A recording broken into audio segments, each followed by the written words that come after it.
Depuis combien de temps regardes-tu des matchs de football? T'as-tu déjà demandé d'où venait ce magnifique sport? Pour la réponse à cette question, reste scotché sur la vidéo. Mais avant, n'oublie pas de t'abonner, de liker, de commenter et de partager la vidéo. Merci.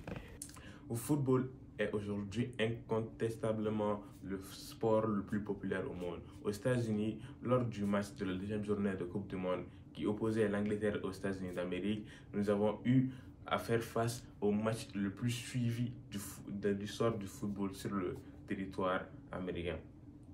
La popularité de ce sport collectif est sans doute liée au fait que ses règles ne sont pas du tout compliquées à appréhender, car il suffit juste de lancer une balle au milieu d'une cour ou bien d'un terrain neutre et vas-y, le tour est fait. S'il est difficile de désigner une personne comme étant père fondateur, on va dire, de ce sport, l'histoire a de quoi nous apporter quelques éléments de réponse. À la question où est né le football, la plupart des interrogés répondent l'Angleterre. Et pour cause, le football, qui est un terme anglais qui signifie très simplement terre à terre, on va dire, foot qui représente pied et ball qui représente cette balle magnifique de football. Toutefois, dans l'histoire, il semble que les Anglais n'aient pas été les premiers, du moins les seuls à avoir joué au ballon. Les Chinois sont a priori les premiers à avoir tapé dans un ballon au 3e siècle avant Jésus-Christ, dans un sport appelé Jukuju. Excusez-moi de l'expression, mais on va dire ça comme ça. Le principe, frapper dans un ballon afin de le faire atterrir dans un filet, comme nous le faisons actuellement, le tout sans les mains, uniquement avec les pieds. Toutefois, les contenus du jeu du nom de football ont été définis en Angleterre au 19e siècle, avant la création du premier club de football notifié que nous allons nommer Sheffield FC.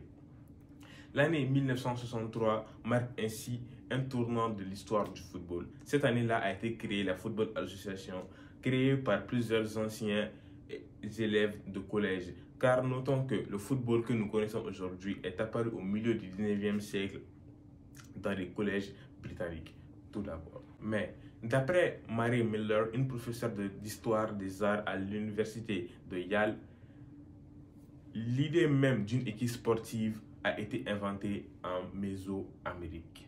Faisons un petit saut dans le temps. En Mésoamérique, une vaste région historique dans le temps qui s'étend du Mexique au Costa Rica. Les civilisations ont prospéré bien avant que Christophe Colomb ne découvre cette magnifique terre.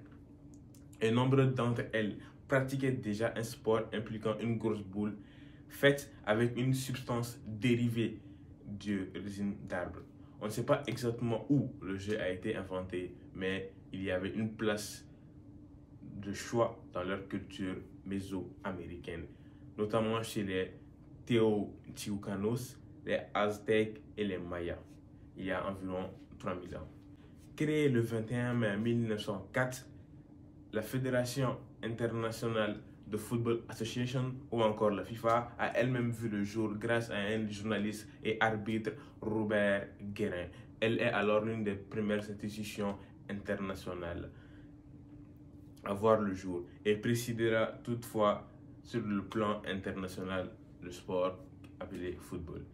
Très actif dans le football en tant que secrétaire de la section football de l'Union française des sociétés et des sports athlétiques, Robert Guérin a alors réuni les représentants des 7 premiers pays que nous citons: Allemagne, Belgique, Danemark, Espagne, France, Suède et Suisse, pour la signature de l'acte de la fondation de la FIFA et l'approbation des premiers statuts de la FIFA. Le 23 mai 1904, il est alors président de la FIFA et reste jusqu'en 1906. Après la Grande Guerre, la présidence est confiée à Jules Rimet, fondateur de la Coupe du Monde. Ainsi, en gros, nous pouvons dire que le football n'a pas une origine précise. Toutefois, son histoire est toutefois magnifique à appréhender, à apprendre. Merci.